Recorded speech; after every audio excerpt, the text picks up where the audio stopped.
दोस्तों, आज हम लेकर आए हैं आप लोगों के लिए एक बहुत ही सुंदर सी कथा। आप लोग ध्यान से इसे पढ़ें और सुनें, तभी आपको समझ आएगा इसकी जानकारियाँ क्या क्या हैं। कथा का नाम है श्री कृष्ण द्वारा राधा चरणामृत पान की कथा।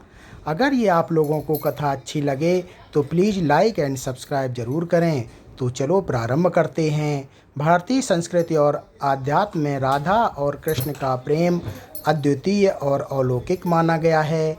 श्री कृष्ण स्वयं ईश्वर के अवतार हैं और राधा उनकी परम शक्ति। दोनों का संबंध केवल प्रेम का नहीं बल्कि आत्मा और परमात्मा का मिलन है। इस दिव्य प्रेम की गाथाओं में अनेक अद्भुत और रहस्यमयी प्रसंग मिलते हैं। उन्हीं प्रसंगों में से एक है श्री कृष्ण द्वारा राधा के चरणामृत का पान करना। यह कथा भक्ति का उदाहरण नहीं बल्कि इसमें गहरे आध्यात्मिक और दार्शनिक संदेश छिपे हैं। प्रेम का आधार। राधा और कृष्ण का संबंध सामान्य प्रेमियों जैसा नहीं था।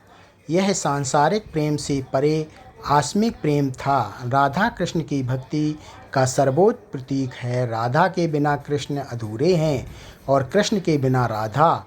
इसलिए जब भी भगवान श्री कृष्ण का नाम लिया जाता है तो राधा रानी का नाम अवश्य जुड़ता है। प्रसंग का आरंभ। कथा के अनुसार एक समय श्री कृष्ण अपने प्रिय सखा सखियों के साथ बिरजा के तट पर बैठे हुए थे। अचानक श्री कृष्ण के शरीर में तीव्र पीड़ा उत्पन्न हुई। वे अत्यंत कष्ट में पड़ गए। सभी गोपियों और गोप बालक चिंतित हो उठे। सभी वैद्य देवता और ऋषि बुलाए गए, परंतु कोई भी श्री कृष्ण की व्यथा का निदान नहीं कर पाया। वैद्य का समाधान। जब सभी चिंतित थे तब एक दिव्य वैद्य वहां प्रकट हुए।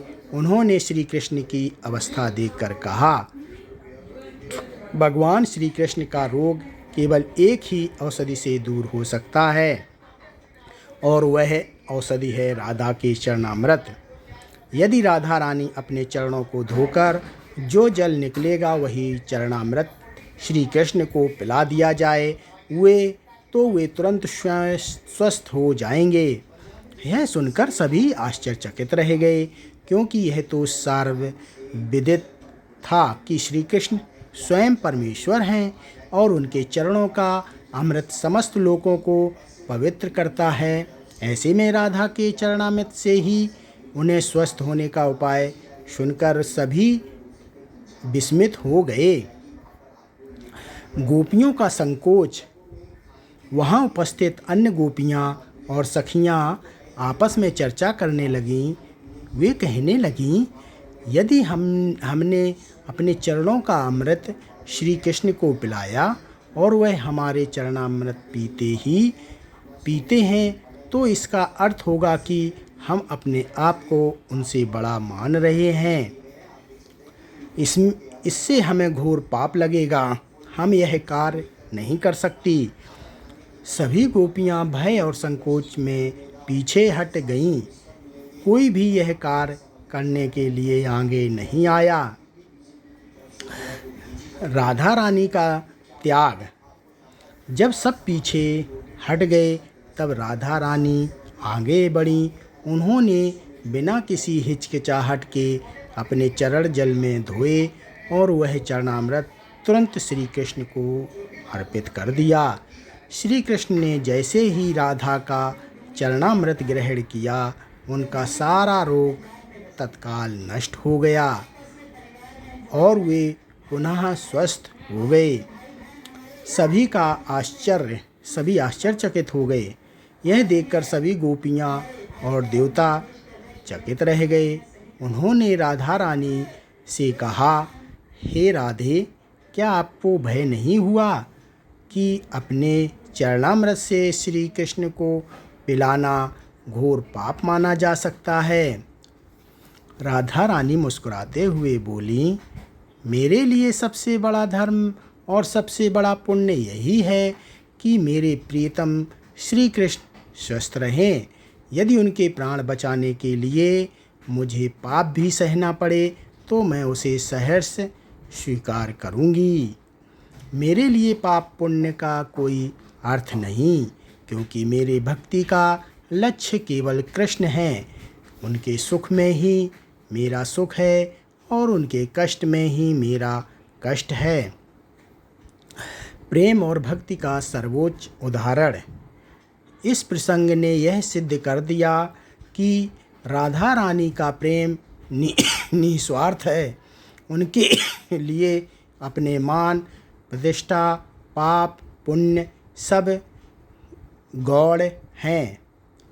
वे केवल कृष्ण की सेवा और सुख के लिए समर्पित हैं। इसलिए जब राधा का चरणामृत श्री कृष्ण ने पिया तो वह उनके लिए औषधि ही नहीं बल्कि परम अमृत बन गया, क्योंकि वह प्रेम, समर्पण और भक्ति से भरपूर था। आध्यात्मिक अर्थ यह कथा केवल एक घटना नहीं है, बल्कि इसमें गहरा आध्यात्मिक संदेश छिपा हुआ है। नंबर 1, भक्ति की शक्ति। यह कथा दिखाती है कि सच्ची भक्ति में इतनी शक्ति होती है कि वह स्वयं ईश्वर को भी अपने अधीन कर सकती है। नंबर 2, निस्वार्थ प्रेम। राधा का प्रेम पूर्णतः निस्वार्थ था।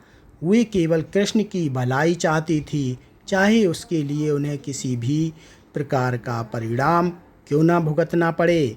नंबर 3, आत्मा परमात्मा का संबंध। राधा आत्मा का प्रतीक है और कृष्ण परमात्मा का।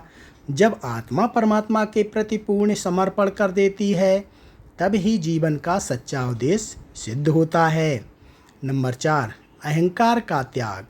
गोपियों ने संकोच के कारण चरणामृत देने से मना कर दिया, परंतु राधा ने अहंकार त्याग कर केवल कृष्ण का कल्याण सोचा। यही भक्ति का शिखर है। निष्कर्ष, श्री कृष्ण द्वारा राधा के चरणामृत का पान, यह कथा केवल प्रेम कथा नहीं बल्कि भक्ति और समर्पण का अद्भुत आदर्श है। यह हमें सिखाती है कि सच्चा प्रेम और सच्ची भक्ति वही है जिसमें अपने स्वार्थ, भय और संकोच का कोई स्थान ना हो। राधा का त्याग और कृष्ण के प्रति उनकी निस्वार्थ भक्ति आज भी भक्तों के लिए प्रेरणा का स्रोत है। तो दोस्तों, ये कथा यहीं समाप्त होती है। आपको कैसी लगी हमें ज़रूर कमेंट करके बताएं और कथा को और हमें लाइक एंड सब्सक्राइब ज़रूर करें। धन्यवाद।